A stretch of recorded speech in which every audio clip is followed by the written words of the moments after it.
It was Linda Pirelli who said saddles are torture devices. And for some reason, that hooked me. And I thought, why? That is the saddle maker's job, is to create equipment that would help my horse move as nature intended. I don't understand that. Most riders fit a saddle to a horse standing still. The problem is, horses never stand still when it counts. The second they take a step, every measurement your hand just took is basically gone, and you're left fitting for an animal that no longer exists. Letitia Glenn figured that out on a mountain wearing a 55-pound backpack 8 miles in. That hike taught her more about saddle fit than any saddle maker ever could. 25 years later, she's the woman behind the saddles that top riders like Ty Murray and Tick Maynard rely on. And today, she's breaking down everything your saddle fitter skipped. We get into the belly tickle test, the 4 Bs, and the exact moment a horse goes from giraffe to dolphin right under your saddle. If your horse has ever felt heavy, stuck, or like she can never quite come up underneath you, this is the episode that tells you why. Before we begin today's episode, I'd love to ask for your support. The simplest way to support this podcast is to hit follow or subscribe wherever you are listening. It helps the show reach more people who care about the same things that we do. Better horsemanship, deeper conversations, and a more thoughtful future for horses and the people who love them. And if this podcast has meant something to you, leaving a rating, a review, or a comment makes a huge difference. So thank you for being here. I really do not take your time or attention for granted. Now, let's dive into today's episode. Letitia, welcome to my podcast. Thanks for inviting me. I'm so excited that you're here with me today. I'm excited to be interviewed by you because I like the way you think and ask questions. I've enjoyed watching several of your podcasts recently. Oh, I'm impressed, Nicole. That's great. Oh, thank you. Well, I'm really excited to have you on because you have kind of changed my life in the saddle. And I'm really excited to share my journey and our journey together with everybody who's listening and watching this episode. Okay, so we met. I can't believe that we only met a year ago. Yeah, so Road to the Horse. It feels Right? It feels like a lot longer that we've known each other for some reason. But yes, we met a year ago, and we met at Road to the Horse, and you had seen some footage of me riding, and you were kind of following you knew a little bit of my journey, what I was up to, because I was driving across the country with my horses, riding in different experiences and having different opportunities to ride with different environments, different types of riding. And you said, what was the first thing you thought? Can I say that? Yeah. I look forward to meeting Noëlle because she doesn't know what she doesn't know about saddles, and it's understandable because the traditional world doesn't either. This has been a quarter of a century mission on my part to figure out why saddle equipment was so negatively impactful on horses' bodies and way of going, and therefore relationships. And it just became my focus. So I was eager to share what I had learned with you. Yeah. And I will say in the beginning, I was kind of like, yeah, okay. You were like, I want you to ride in my saddle. I want you to try my saddle. And I was like, okay, cool. And I remember just being like, all right. I didn't think much of it. Like I remember thinking, because you do. And I mean, I get approached more and more these days about different products that I have to try, or they're gonna. And I said this. I was literally having this conversation last night at WAC with someone. I said, look, I don't sell things. I want to share with my community things that have changed my life, and they may or may not change someone else's life. That's not for me to say. All I can do is share like products or experiences that I've had that I think are really impactful for like my journey and my horses, right? Mm-hmm. And so I remember thinking like, okay, yeah, cool. And then Come on, really strong. I think you were just really passionate, which Which now that I know you, you really are very passionate. Yeah. You're a very passionate person. And I'm also a very passionate person. And I've also come on really strong with people. Like we could ask 100 people who have met me in the horse world and they'd go, oh yeah, Noëlle, she's awesome. Very forward, like very passionate. And I think that people often say, like, the nice way to say it is passionate. Yeah. But so I get it. Like I feel a kinship with you in that way. And especially when you learn something, you want to share it with everybody. I have that same feeling. That's why the podcast exists. For the horses. Yeah. I mean, because they don't get the chance unless people Yes. adapt. So I remember I got back to Florida after Road to the Horse, and I think you messaged me and you were like, hey, I'm in Ocala. Like, I want to come and bring some saddles and I want you. And I remember, and I was riding in a different type of saddle then. And I was like, okay. And we had done some really cool educational content about saddle fitting, which I'm really glad we got that information out to people. And then I'm really glad you pushed and that you like made that day happen. And it was so hot. I'll never forget. It was like, I remember thinking this is like the hottest day to try saddles.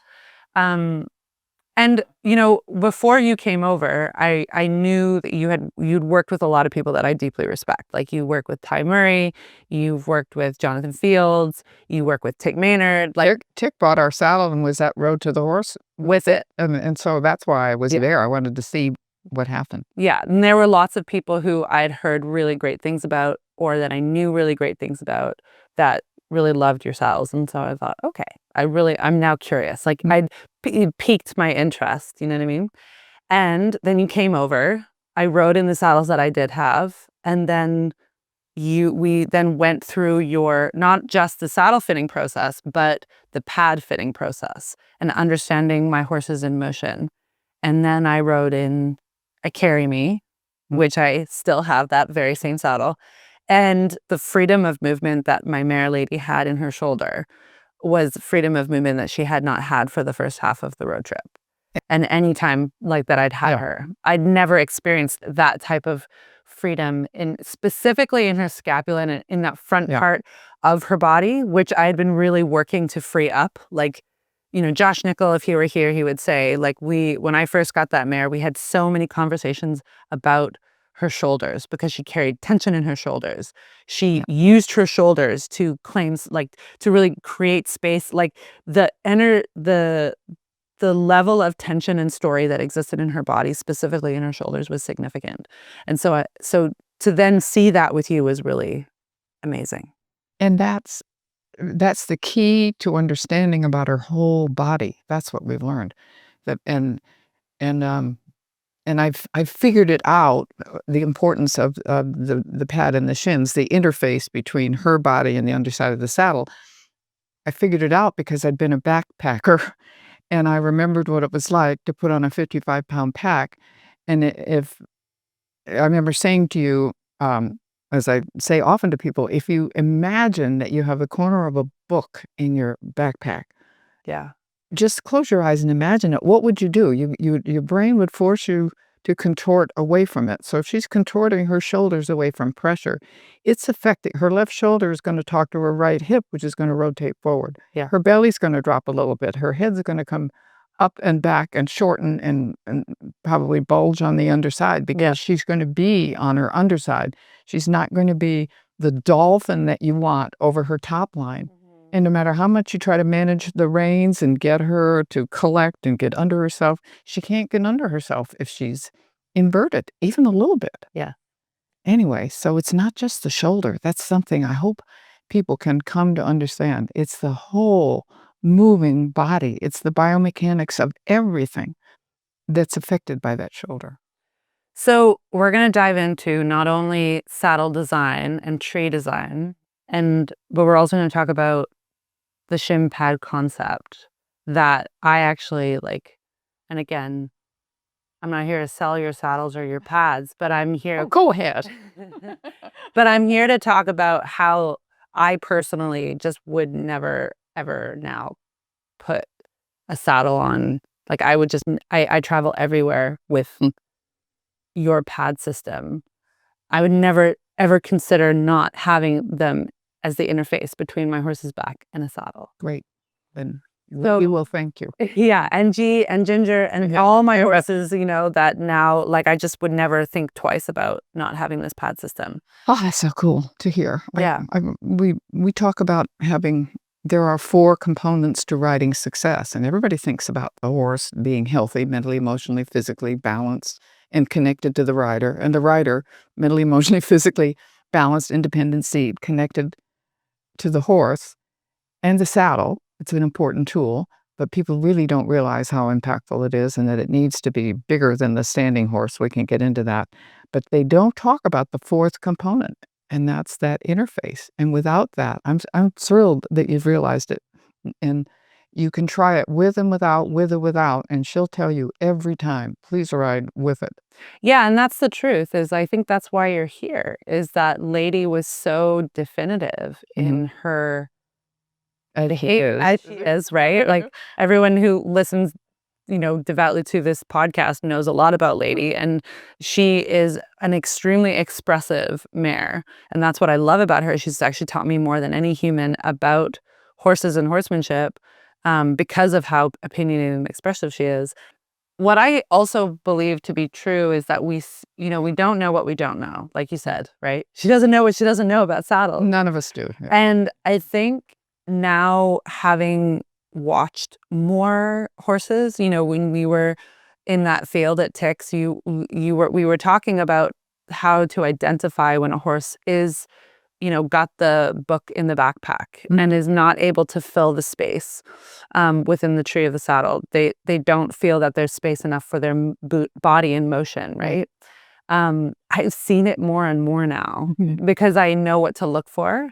Yeah. And now I think I can identify better, at least, the subtle signs in a horse's movement, that they don't feel like their top line, and specifically their back, their shoulders, their withers, they do not feel like they can fill the space. Right. And then when you talk, and I want you to expand on this idea, because it really isn't, it's such an important concept for us to understand. I think in trying to identify things to help people identify when their horse might be struggling under a saddle. Of course, there are always other contributing factors, maybe, so you can't always say it's definitely the saddle, but I can very often say it's definitely the saddle. If the horse's head is nodding up, even subtly, at the walk on a loose rein, it can be a subtle thing, or it can be a really dramatic upward nod. And if you think yourself, getting back to the book in the backpack, if you're nodding upward, you're tensing your top line, right? You're traveling more like an upside down banana. Yes. Than if you're nodding down. If you're nodding down, you feel the tension go away between your shoulders. You feel a strength along your top line. And certainly you can see it in a horse. A horse will look more like a dolphin when he's moving, even at the walk, than a giraffe. Yeah. So that nod upward is the number one. And if the horse is nodding upward, the hind legs can't come under as far. The pounding on the forehand will be louder. There are all kinds of things, swishing tails and looks on the faces, tension in the eyes. But that little head nodding upward, you can see it in a trail horse, or anytime you have the opportunity on a loose rein to see a horse. And transitions, of course, very often their heads will shoot in the air in a transition or a stop. And you know that there's a good chance they're being jammed by that saddle right behind the scapula. So I want to actually bring in a thought that I was introduced to about this idea that a horse's body in motion is different than a horse's body standing.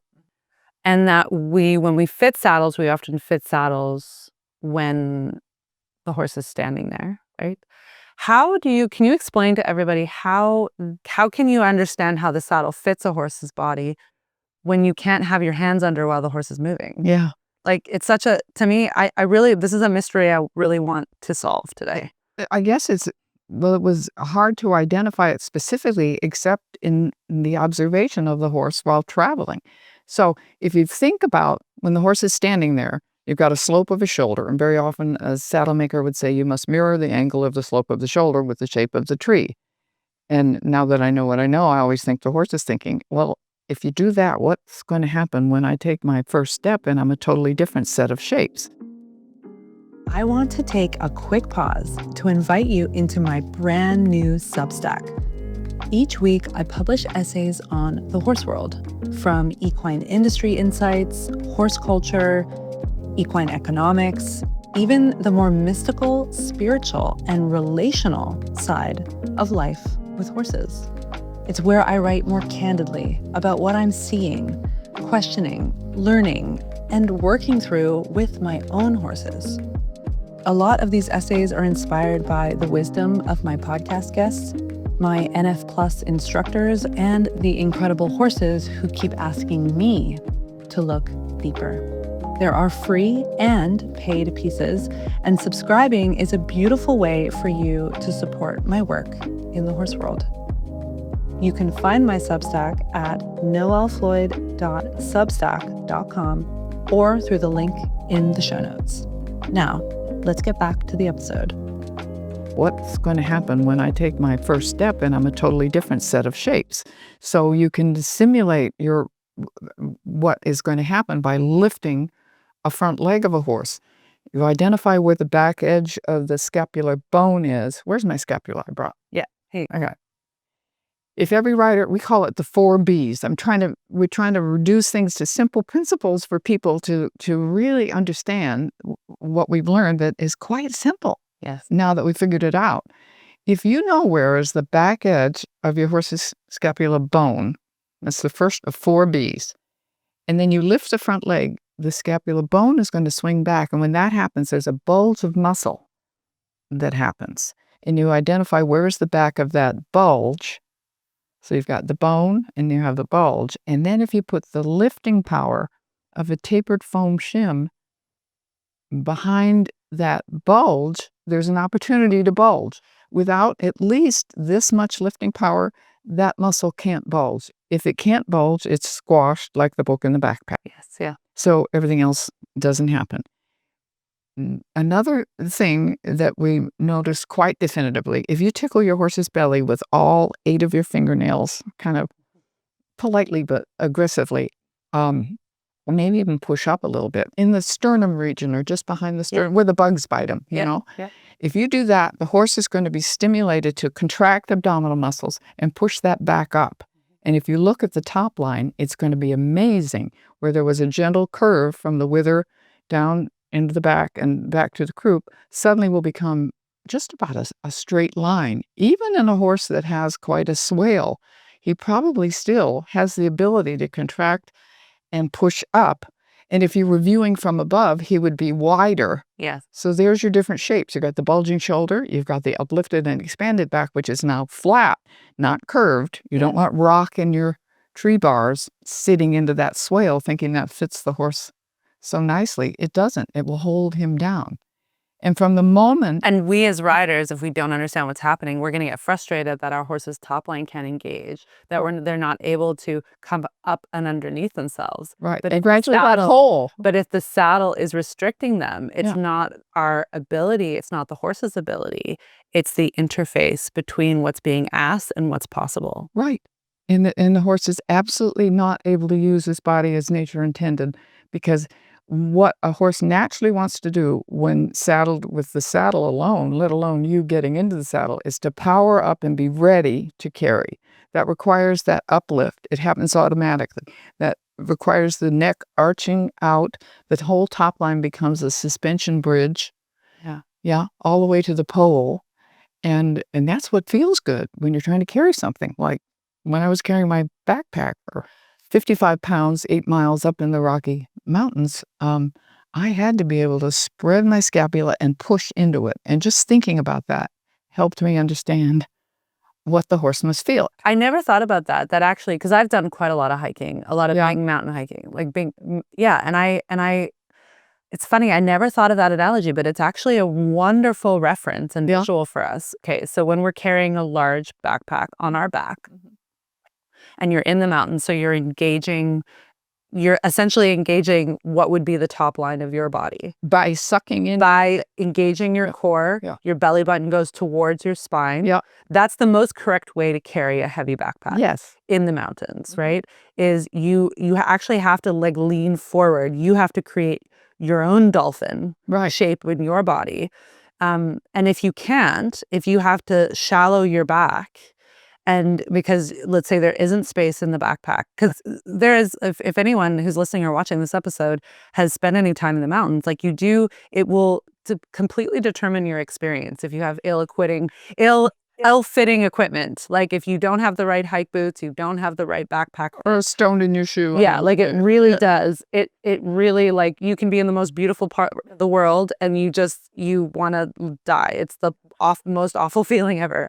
And I'm thinking that, like, imagine you have this huge weighted backpack and you can't expand your shoulder blades and you can't engage your upper, middle, and lower back muscles, which then allow you to fire your gluteus muscles, which is actually what supports your back, which actually keeps your lower back from becoming sore. Let your knees, you can lift your knees higher, climb. Yeah, like your whole body has to be able to be in motion while carrying a heavy load. So when our horses are carrying us, whether they're in the mountains or not, they must be able to, and when I talk about shoulder blades, we're talking about the scapula. This is, the same saying. Yeah. They must be able to engage and carry us by engaging their top line that allows them to access their hind end, which allows them to not then get a sore sacrum and mid-back. Right, because if they're dropped in the back, they rotate the hips forward. That's where lumbar pain comes from. It doesn't come from a saddle too far behind the 18th rib or anything like that. It comes when a horse has to be inverted. And if they're squeezed in the shoulders, they're going to invert. Their hips are going to rotate forward. They're going to get lumbar pain. And another thing you'll notice, in a standing horse, you can see it, there's often a dip in front of the wither. And that comes from that tension in that muscle. When the horse is trying to be collected, the rider may be trying to guide a collected posture through rein pressure, or leg aids, and whatnot. And the horse is trying to do it, but he's inverted and then trying to arch. Where we see, and you see that tension there. Yes. Yeah. And often when you take the saddle off, behind the scapula, you see a big hole. I saw a dressage rider, a really good rider, unsaddle her horse the other day. I could have stuck a cantaloupe into that hole. It was so deep. Well, that's what they call atrophy. And that is, there should be. When we see atrophied backs, and we see it at the high performance level. And I know that a couple of body workers and people whose professions are focused on the integrity of a horse's top line did call out a series of high performance horses in photographs at jogs, because they were shocked at the level of atrophied backs. At that level, they were saying, how is it that horses at the high performance level we're seeing atrophy in their top line? People don't know. I always say, if I see a horse like that, and I have a rider who's curious and maybe interested in test riding, which of course I'd love to be able to facilitate and watch the transformation. It's just, it moves me so much. That's why I keep doing it. I keep saying it's my crack cocaine.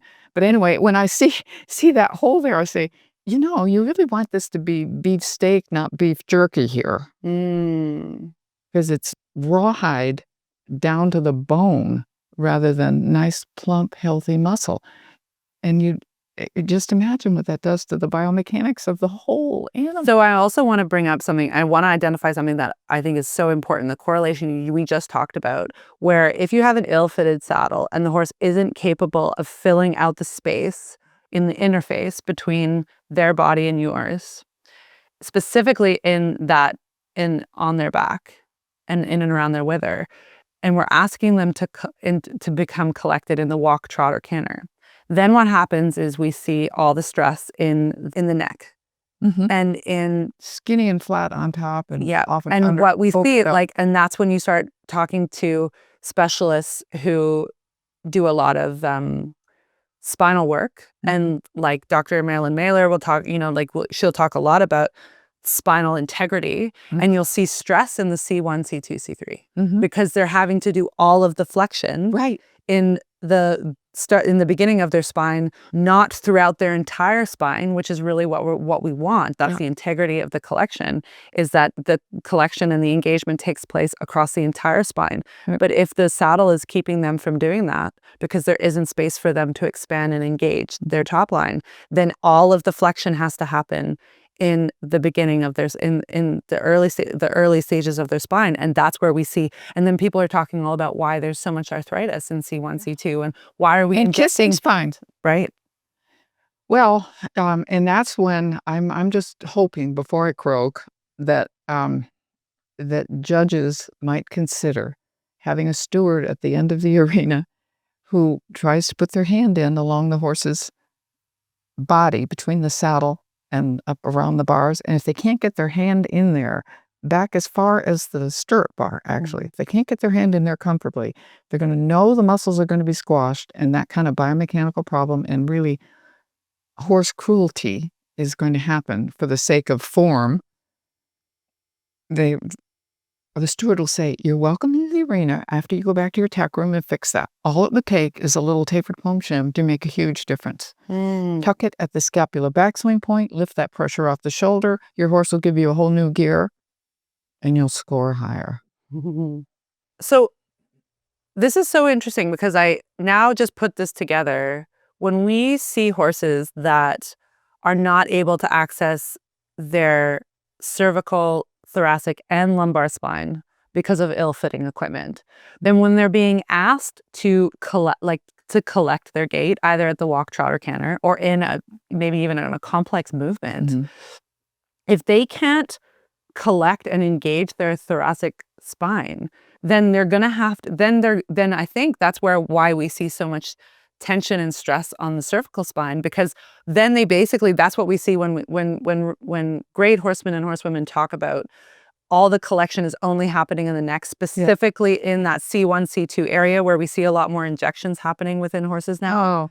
Because the flexion, they are like literally, these horses are saying, I can only flex and collect in my cervical spine. I actually can't access my thoracic spine. And if they can't access the thoracic, then they're going to be limited in their lumbar, correct? They absolutely. Well, they can't access the early part of the cervical area. That's where that dip comes, that tension in front of the withers, because they're being asked by the reins of the rider, and just as you say, overbending the cervical spine up here, but then they're inverting the cervical spine at the base. The saddles are jamming in behind the scapula, which is causing the lumbar area, the hips, to rotate forward, and so they get pain in the lumbar area muscles. So yeah, the spine, and that's why we see sore sacrum pain. Like we see, we see so much sacrum pain in horses. And pointed when you see the hip bones and the that double. I was literally looking at a horse just like a couple weeks ago. In a barn I was visiting that literally had that the second hump, they call it, or whatever it's called. Well, in the iliosacral area, the muscle is stressed around it and can't develop. You don't have a nice round gluteal muscle in that area. You can, when you take off the saddle, you can look at a horse's body and tell what he can and cannot use when he's being ridden. And when you begin to see the muscle depletion and the muscle overdevelopment in some areas, like you see an overdevelopment in the under spine, overdevelopment in the pectoral muscles, overdevelopment in the neck, the brachiocephalicus, and don't need to name all the muscles, doesn't matter, but you can just see the imbalance. Once you see it, you can't unsee it. It's the truth. And when you just realize the power of unlocking the scapula, and everyone talks these days about shoulder room and whatnot, but they are learning how to create it. Gratefully, we did figure it out a while back, but without it, you do not have a healthy biomechanical system. I don't even know if biomechanical is a word, but you don't have a functioning system. I've started to believe like we can just the horse world makes up a lot of things, so we're gonna start making it happen. We're gonna make up some words while we're at it too. Anyway, luckily the horse really can recover in so many instances really quite quickly once you free up that back under the equipment, like all the wonderful online work and exercises. And you mentioned the massage and whatnot. What we using? Oh yeah, there's and so much cranial available. sacral work and fascia work, and all of that is so wonderful. But when you put equipment that restricts their way of going on them again, you start to cycle. You're undoing all your beautiful work. Well, and it's once you know it, it's animal cruelty if you don't fix it. I spend a lot of time thinking about how to set my horses up to feel their best, both on the road and at home. And the equipment I ride in is a vital part of that. That's why I ride in Contour saddles. Their entire approach starts with the horse in motion, designing saddles around the way horses move, instead of expecting every horse to fit one rigid shape. Because my horses do a lot of different types of riding in both English and Western saddles. Whether I'm riding sets around the track at the Pegasus Training Facility in Washington, moving cows with Martin Black in Idaho, or packing deep into the Wind River Mountains in Wyoming, I know I have a saddle that moves with my horse's body and suits the dynamic life I lead with them. And it's why, out of all the saddles I've seen and had the opportunity to ride in, Contour has become the saddle I trust with my own horses. Learn more at naturalhorsemansaddles.com. It's actually, and I will say to everybody that, because I do, when I got Lady, she had a lot, you could tell just by the way that her body had formed around the saddles that were being and she used. told you with her face, boy, she had anxiety when you approached her with that saddle. Yeah.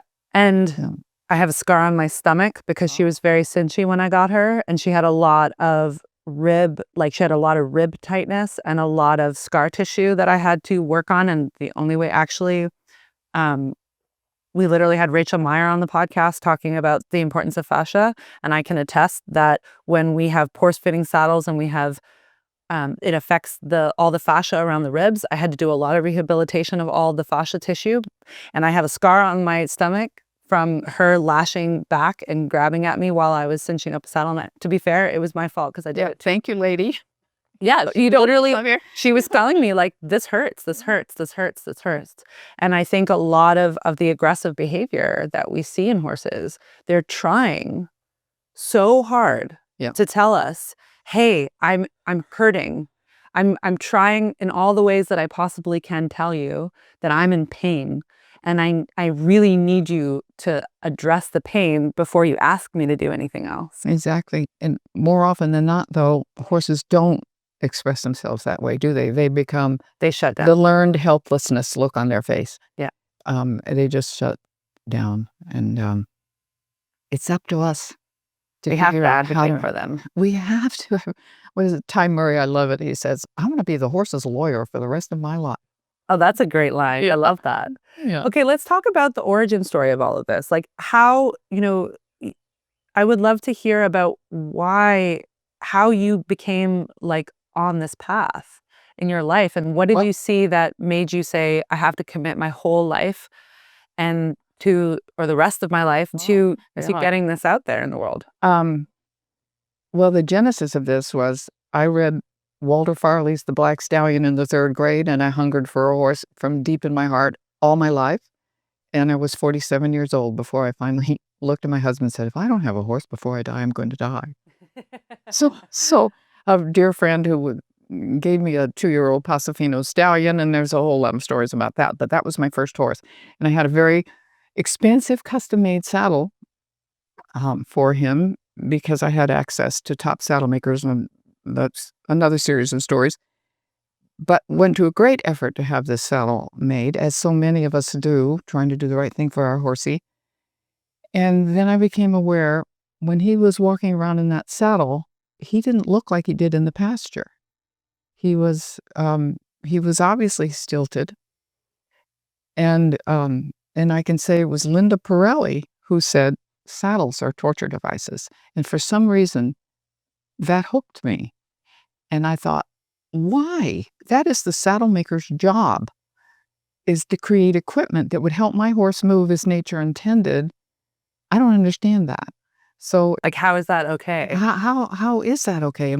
And still to this day, I am shocked that saddle makers are using some of the traditional ways of building because I guess among other things, they don't want to go to the expense as Or they we don't have. have the expense. They don't have the ability, right?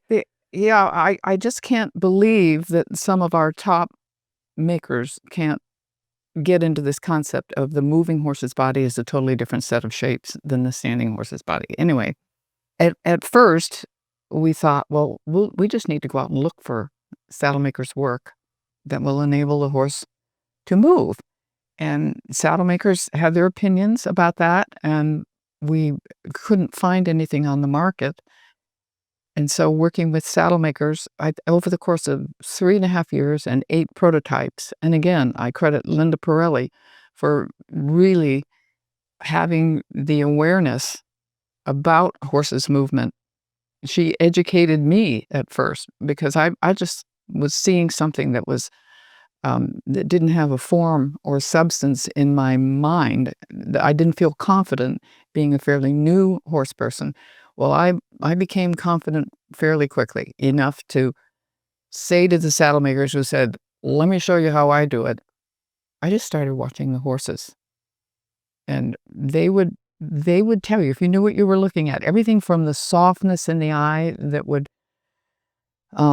become soft when the anticipation of the uncomfortable saddle wasn't uncomfortable, to the quality of stride and the rhythmic way of going, and the fact that as the horse moved along, it didn't look like work.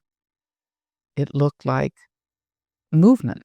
And it gave the riders an opportunity to feel much more comfortable, less pounding on the forehand, a partnership that really could be a dance instead of a job on the part of the horse. And so there were simple notes we took about what would constitute a healthy way of going, and we've had that corroborated scientifically through the years. This has been a quarter of a century. Wow. You asked why did I make that my mission, or how did that happen? I don't know. How did it happen that all of a sudden you ended up on this trickle that became a river that is Right. that is an ocean? I mean, I can't imagine doing anything else that would help me feel more purposeful since reading Walter Farley's The Black Stallion in the 3rd grade. Well, I think what I sense in you is something, and I sense and it's the same thing that I have in myself. It's a sense of being in service, right? And being service to something greater to yourself. And I think it's an intangible feeling. It's a feeling that's difficult to explain or describe, but it's like you just can't imagine doing. I really relate to that feeling of just, I cannot imagine doing anything else. And it's a wonderful feeling, selfishly, right? You feel quite relevant. And even at I'm 82 years old, and I feel like I'm living the life of maybe a 40-year-old. How old are you? I'm 39. You're all right. In my mind, before I look in the mirror, I'm you. And I'm, as my husband would say, go till you hear glass. I am going. And knowing what I know that I've learned from so many excellent horsemen and scientists and horses. I mean, we have over 10,000 people riding our saddles right now, and many more utilizing the interface, which will help any saddle be better. Dr. Peters did a research project. He did. Yeah. He worked with Dr. Stephen Peters, who At was one his of my... request, I mean, we can't do research and be credible because we would have a bias, right? Correct. So it's when someone like Riddle University in England calls me, or Steve Peters, and says, I'm going to do research. I want to understand what you're saying and see if I can see that, and we can replicate it enough times to have some scientific data that will be respected. So what did Dr. Stephen Peters find in his research? Basically, he set up a program of 9 horses, 3 riders, riding 3 different ways, riding their own saddle, be it custom made or store-bought, and pad, their own saddle with our pad and shims. And then he said, I want to do your saddle and pad and shims. And I said, okay, I won't interfere with your research, but I would want to be there to make sure I set up the pad and shim interface properly for their saddle as well as my saddle. Will that be all right? And he said, yes, you can. You can't influence the judges in any way, but you can set it up. That's fair. So then that meant that every day he saddled horses 27 times because all 3 riders rode all 3 scenarios at different times of the day. So he didn't want any of the 3 remove random. You have to remove as much influence in the result as possible, Right? Which requires like temperature and the warmth of the muscle. Like so much goes into that. Right, and the time. At least you have to change the times and the rotation of each horse and each rider. It was quite correlation. Mm-hmm. I talked about this with Peter Wilde about the 4-horse rider jump, like the ride off when we had in the World Equestrian Games. Mm-hmm. Correlation influences result. So it's I have to wrap my mind around that. Because when we used to have a rider jump, like when we used to have a ride off in the World Equestrian Games for show jumping, the person that rides before will influence the ride on that same horse the next time around. This is when people would switch horses. This is not a relevant format anymore. But Peter Wilde talks very specifically about correlation has a big impact on the horse. What happens before and what happens after will affect the horse's performance. So that's what Dr. Stephen Piers is trying to address in that research. Everything means something. Nothing means nothing. And so it's hard to cram it all in, even in 3 days, but 27 saddlings. Wow. Every day for 3 days. And then the judges took notes based on a scorecard. He asked for help with it. He wanted me to utilize 6 of the ethogram pain principles by Dr. Sue Dyson. And I said, those make great sense for her exercise. But for this exercise, there's got to be some subjectivity. You're going to have judges who can take a look at a horse's posture. Is the head nodding up? Is he inverted or not? As well as swishing tail and other evidence of irritation and whatnot. There's going to have to be an ability. And so I drew a drawing of the 2, a dolphin and a upside down banana kind of horse. And that was part of the score sheet so that they could make that determination. And he thought that really, really worked. So there were hundreds and hundreds and hundreds of data points by the time the 3 days was up, and he calculated them all.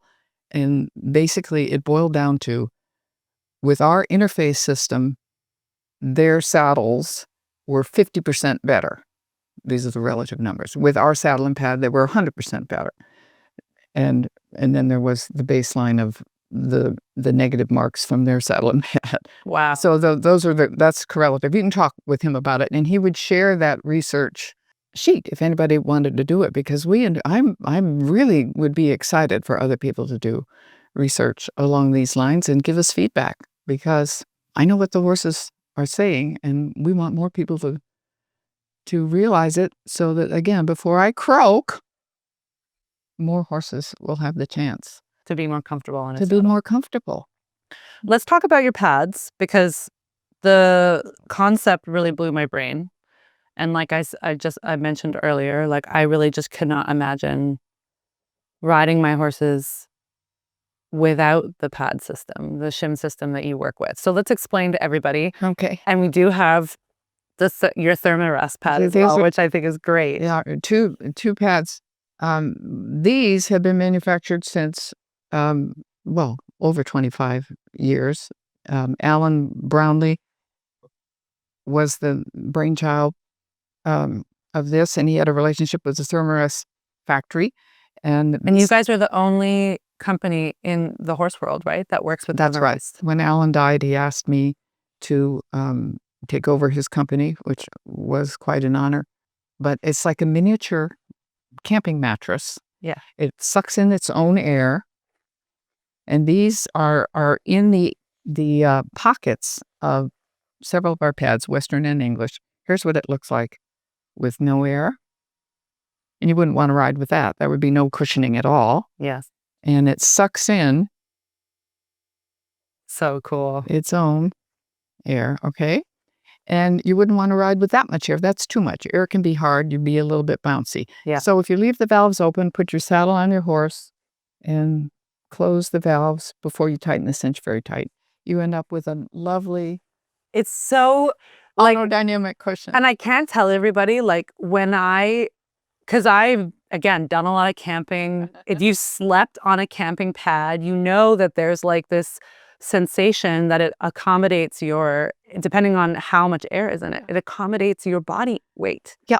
And so this idea that there could be something that was an interface between my weight and my horse's back and my horse's body, something that could move with us and create like what I would consider like, it's like almost like a living, Right. like a living saddle pad. That's what I would call. That's a good way. I've always said it's an autodynamic cushion because it adjusts as it goes along. Living. Your concept is that it's a living, breathing saddle pad. Right.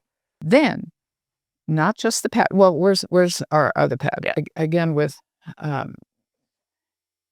many sizes. This is an English half pad, for instance, and I knew that some people just were not going to have the patience. They would worry, am I getting it right with this air pad? I just don't want to deal with the technology. So I thought we need to help the horses by having an autodynamic cushion underneath the bars of the saddle that protects them from impact and squeezing and all the things that saddle pads often do. And so lots and lots of testing of every pad on the market. And ultimately we settled on this as a core, and it's a hypercell foam that starts out. The Western one is 3/4 of an inch thick, and it compresses to practically nothing, but it doesn't lose its impact deflection properties except by 2%, I think, fully compressed. But you could literally put your hand in here and have your horse stand on it, and you would not feel pain. And we did that. You actually did that demo with me, where I think I put my hand underneath and you stepped on it. Yeah.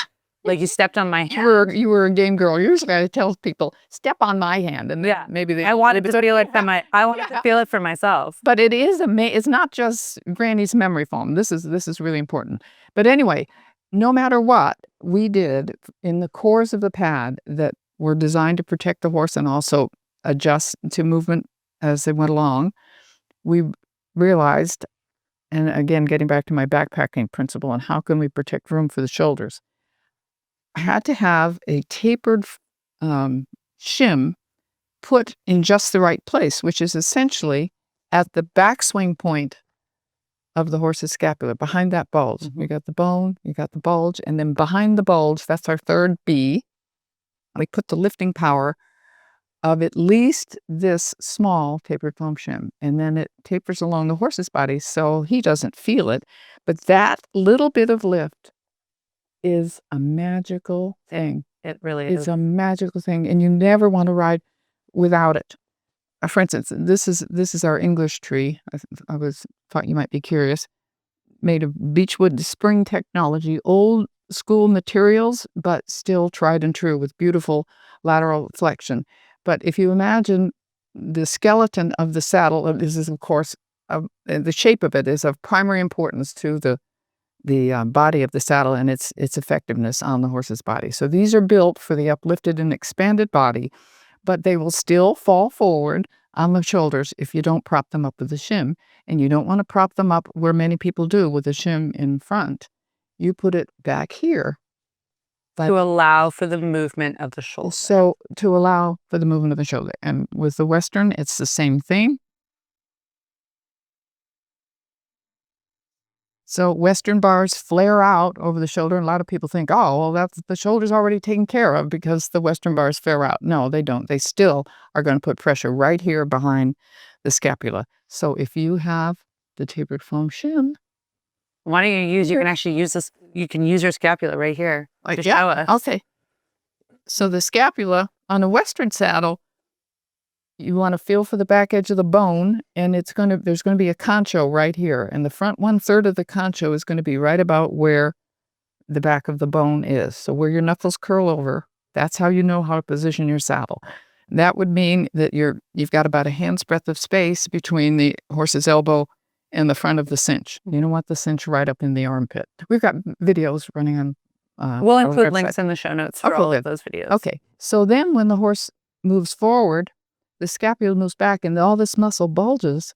So that's how you redevelop what was a hole for some of these horses. Because think that if you don't have this, if if you don't take into consideration creating space for the horse's movement to allow for full shoulder movement, Right. then they're going to come up against The tree. and it's going to be like this. It's like a closed door. Like, Exactly. and we're getting To the whole frustrated. body. Yeah. Right? So once the shoulder gets locked, everything else starts to happen that we discussed. The rotating hips, the drop belly, the elevated head. It's miserable. Plus, it's deteriorating to their body. You begin to see that hole and the angular hips instead of a nice round rump and all sorts of This is a problems. great opportunity for you to give your treehouse on a beach ball analogy, Oh, which again is really cool. I want you to explain it to everybody because I've been in this business my whole life. I've been riding horses competitively for like the majority of my life, and no one ever sat down and explained this to me. well, again, getting back to looking at my horse and the saddle that had been made for him by the best in the world, I looked at the front of it one day and I thought, he isn't even a very big horse, but that looks like a birdhouse roof that I'm going to be putting on a beach ball. It cannot fit. It looks like it's made for maybe a Rottweiler, but not a horse. And if you just look at the front of your saddle. Yeah. If it's pitched like this, it needs to be shaped more like this, more like a hug for their body. And then you prop it up a little bit and you have the ability for that horse. I really want to send you a picture so that you can show it to your audience of a horse standing naked who looks broken down. He's an off-the-track thoroughbred. It's a picture I took years ago that helped me really grasp the power of this. He looks depleted. There's a hole behind the scapula. The neck is skinny. The rump is angular. And he's standing there and you think, he needs rehabbing before we even saddle him. Well, his owner really wanted to take a test ride in one of our saddles. She saw me walk by and knew who I was. So I went to the truck and I thought, oh, darn it, all I've got is one of our super wide saddles and this little guy. But the thing is, when I put it on, even with just minimal shimming, and she mounted, that horse came up underneath her as if to say, you rang? I mean, he looked like a quarter horse. He looked round in the rump. He looked deep in the neck. It was an unbelievable aha moment. And I've seen it again and again. And if Celeste Lazaris, my friend Celeste, is listening to this episode, she'll be able to tell you the work that she does. She specifically does a lot of thoracic sling and body work. And after we were testing it out with my horses and I was learning from her how her particular approach and method. And she would tell you, and she's looked at thousands and thousands and thousands of horses, that a horse can change in a day. Now they might go back. That's the thing, is that it might not be permanent, but it's amazing actually how transformative a horse's body can be when activated in a different way, invited in a different way, ridden in a different way, presented just different parameters to their lived experience. It's amazing because they are such physically remarkable animals and their muscular skeletal structure is so profound that it is amazing. I watched it in my own horses, how their top lines could change in one session. This was doing 20 to 30 minutes. Yeah. Right now, again, that's not permanent. The horses will then they will slowly go back to what their current body composition is capable of until you build that over time. You build correct parameters. It's posture. It's posture. You've got conformation and you have posture. And they're not the same thing. Which is why I think a lot of dancers, because I've heard there are a lot of dancers and dance-minded people that have found their way into the horse world, right? Yeah. And people then in the horse world discredit them because they're like, what do they know? They're from the dancing community. But I would actually attest that if you have a good eye for posture and for how a body comes together in all of its movements and all of its parts, then you do have a particular advantage to how a horse can change and transform and exist in their own body because their body is so interconnected. Well, and of course, they don't have the egos we do, but we've all stood in front of the mirror, right? And you can stand there slump-shouldered with your belly hanging out. Yep. And if you stand up and suck your belly button to your backbone and square your shoulders, you look like a different animal, It's true. right? It's so true. And that's the case for horses. Yeah. And they don't do it for the reasons we would do it. They do it automatically because it's efficient. That's what I realized with this when this gal mounted. It was, oh my goodness, that is a natural phenomenon. If there's room under there, the horse is going to elevate and change its posture immediately because it's more efficient to carry weight that way. Absolutely. And I still come back to this. I've had so many people on the podcast. This is a consistent message. The horse's body wants to be in balance. Yeah. It wants to, because the more in balance it is, the more distributed the stress or the demand is on their body, the more comfortable they're able to be. And That's the mental, emotional, and physical. That's the spring load to the sympathetic nervous system when uncomfortable. Yes. Or not. And horses will always, we know this about them as a species, they will go the path of least resistance. So if you create the accurate parameters for them to go in balance, they will happily go that way. Right? I feel much better about you as a partner, right? I see these people struggling against their horses' bodies, minds, and spirits, and they don't even know they're doing it. And this is a tool that can make a huge difference in a partnership and a way of going. So I remember when we got together, I remember thinking, after I'd understood even just your shim experience, like your shim design, I remember thinking, God, every single person, both in the English world and the Western world, needs to have your shim system.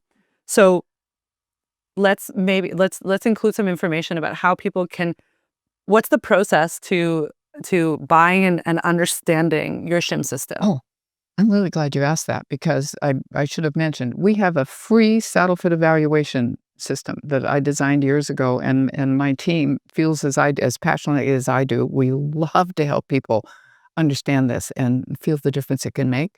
So on our website, and you'll probably put a link in, or you'll see free saddle fit evaluation at the top, and just send us a few pictures and a little bit of information, and we can recommend where you would put which of our 3 shapes of shims. We have 3 shapes and 2 thicknesses, and with that, you can fit every horse in the barn in all stages of training. And so we'll recommend which one might be best for you. And we also will say, you can have your money back if for some reason you think this doesn't work for you. We are so confident that you will feel your horse can give you a whole new gear, and your horse life can improve dramatically. We say radical improvement guaranteed. Yeah. Clarify that. Yeah. And I want to, as we wrap up, I want to include a really important identifier that I think is really important that everyone who's listening or watching this episode can take away from this episode, which is a horse's body changes moment to moment, week to week, month to month, year to year. And I think something that I've come to really realize is that when we have a saddle fitted to our horse in that moment in time in their journey, that saddle or that system that you have available for that horse at the time may not be appropriate in the future. And that's why I think your shim system is so important, is that I've watched my mare, like you imagine, I rescued her and her body was a representation of her lived experience. She'd been in abusive situations. She had had poor fitting saddles. She had then been not ridden for a long time. And she had had a very activated nervous system. She was in fight or flight constantly. So you imagine that her body was very much a reflection of that. And then every year that I have her with me and that we're learning how to not only rehabilitate her mind and her soul, but her body as well, then my shim system is changing because she has more and more access to her body, and we're building up her top line. And like, I've really come to believe that, like, if you have a downhill horse, you don't have to have a downhill horse forever. No. Like I have living, breathing evidence Because she can posture herself. that you can rehabilitate your horse, and your horse's conformation, like you can only, obviously you can't like correct skeletal conformation, but you can absolutely change your body, your horse's entire body. And Brendan Wise talked about this, working in different disciplines, and how a horse that he brought along in all different disciplines that he worked in, his horse's body changed and transformed, and did things that he couldn't even believe, because the horse's body is magnificent. It's really remarkable. So that's why I also just want to leave everybody with that your shim system is truly adaptive to the horse's body, moment to moment, week to week, month to month, year to year. And that's really important. It's simple. Yeah. It's really simple to use, and to get weight off the shoulder, gets weight off the forehand, enables the horse to be able to elevate, which is what you want, no matter what your discipline. You want less weight on the forehand, less pounding on the forehand. That lasts longer. It's more comfortable to ride. And the interface, you were talking about, the saddles aren't talked about very much. Well, interface is talked about even less. That's the fourth component that's kind of in the closet in people's minds, other than they think something fluffy underneath there helps. And that's the truth. an English saddle on top of just a thin quilt, and English saddle riders who think ride a saddle with no pad, they have no idea what that does to a horse's body compared to an autodynamic cushion that can compress to practically nothing but protect them. And then with the shim, this is the magic. It's really the magic. Well, I think it's like, it makes me think that I would, if all things were possible and all the limitations of our reality in this world was not present, then I would want a saddle that could move and shift the same way that a horse's body does, right? And I would want, like, you'd want it to be like Avatar, right? You'd want to be able to like think, like you'd want the horse's thoughts to be your thoughts and your thoughts to be the horse's thoughts. And anything that was an interface between you and that horse be as living and breathing as you are. It can't be static. And this is flexible material, just flexible enough to be in harmony. And the same with the English on the diagonal. Exactly. But no matter, you need weight distribution, so you need some substance. Yes. We, of course, did lots of research on everything on the market, including treeless saddles and gated saddles and this, that, and the other saddle. And we determined, after many prototypes, that there's a certain amount of substance that's required. So it can only be flexible to a degree. Yeah. But that with the interface is enough to be in total harmony. And that's what you felt, I gather. Well, and that's why I'm saying that in a perfect world, if no limitations in this reality were present, then I would want my saddle to move like water, right? I'd want it to be like I'd want it to move and breathe like water, or like that your horse is carrying you, so it has to be. But then what I'm saying, that because the restrictions of this reality are present, that material is material and riding is riding, then I think what you've created in your shim system, to me, is to date the closest that I've seen to a living saddle pad, a living and breathing saddle pad, that you actually has what I call like a living and breathing interface. That's the best way that I can describe it. Yeah, I like that. I like that. As we kind of come to a close on our episode, I'm really excited to ask you our rapid fire questions. These are the same questions I ask all my guests. Okay. And I'm excited to hear your answers. If you could read one book to the horse world, what would it be? Well, apparently I have to read Black Beauty. Black Beauty. I never read Black Beauty, and I did not, and I can't believe it, because I read all the Farley books and Misty of Shinkantig and all of that back in the 1950s. How did I miss Black Beauty? But you tell me that's from the horse's perspective. My gosh. And that was an earth-shaking book. And it is. How did I miss that? Wow. Well, we're all maybe I would have had a horse before I was 47. I think well, the Black Stallion is an amazing book, and I know that was a highly influential book for you. I think because it was the time in life, my first horsey book, and it just ignited a fire. But I I love what you told me about Black Beauty when we talked about that earlier. Yeah, I think Anna Sewell, what she created, I think it's like probably one of the, in my opinion, I mean, again, it's totally biased because my life is animal oriented and horse oriented, but I would say that what Anna Sewell did in the Black Beauty is one of the most profound pieces of literature. Right. And there are many, many other books. I'm currently reading Steve Peters' new one too. And I said this to a lot of people, like if you have a chance to read any book, please read Dr. Stephen Peters' books about equine neuroscience and the research about how our horses' brains work and function, because it is really, again, just it breaks your brain in the best way. By the way, I must tell you, after that research, he called me and said, I realize I have to buy one of your saddles. He said, I didn't want to buy a saddle, but I have to. So that was really cool. So Dr. Stephen Peters is also a fan of your work. Yes, he is. I'm grateful. Who is the most iconic horse in history? My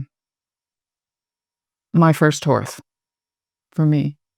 What was the name? Because he was somebody handed me a 2-year-old stallion, and I thought I could train dogs pretty well. That would be no problem. And I learned a lot, and it's because of him that I started on this saddle journey. And what was his name? His name was Echo Cabal. Yeah. What is the most undervalued skill as a rider? Understanding how to marry your saddle equipment to your horse's body. I love that. Who is the greatest horseman or horsewoman in history? Wow. I don't think I can answer that. I have met many. I respect the work of so many. Certainly the Pirelli, certainly the Chick Maynard, and I'm grateful to have a whole list. I should probably publish them on our website. You should. Of horsemen that I've had a chance to work with. And, for Ty Murray to say to Buck Brannaman, Buck, you ought to ride one of Letitia's saddles because it's the finest saddle I ever rode in my life. He was standing here and Buck was here. And I thought, that is astounding. He was 9 times all-around cowboy. People say there will never be anyone in history like him. Started the PPR with his friends. Yeah. Of course, trying to bring humanity to the rodeo world, that's quite a hill for a stepper. Yeah. But it's like you're the greatest kept secret, Letitia. And now this podcast is gonna because I mean it's true. Like the number of riders that you've worked with, and I really hope. And I've named just a few. I mean, it's kind of embarrassing. I'm humbled to have been in their sphere, and they've taught me many things. I haven't had enough chance to ride myself because I'm at the computer, but that's what it takes to be on this journey. Yeah. The sacrifices that we make, right? Yeah. But I'm really excited. I'm hoping that this podcast, and I'm hoping that that my experience can also help a lot of the English world learn about your work. Yes. I'm really grateful that Tick along the way was generously offered. Actually, I asked him, and he accepted the opportunity to test ride some of our saddles as I was developing the English line, and he was always willing. And I always noticed if he had a hole behind the scapula on some horses, but I appreciated that. And the last question is mares, stallions, or geldings? Oh golly, I've owned both, and or all three. I've owned all three. Yeah, I did have this stallion gelded along the way fairly early. Yeah. And right now my the one of my 5 that is still alive is 17, and he lives with the stallion. They are buddies, and because my quarter horse is bossed by just that much, the stallion gets to have a life and live in a pasture and have a good life. So I think geldings have been the easiest for me. My mare was the most challenging. Mm-hmm. She was a rocket ship to the moon, but there couldn't be a finer feeling than blasting over the Rocky Mountains on her. Right. So going to and beyond with a mare, I think, is probably one of the most amazing feelings that I've ever felt in my life. Yeah, they give you their permission.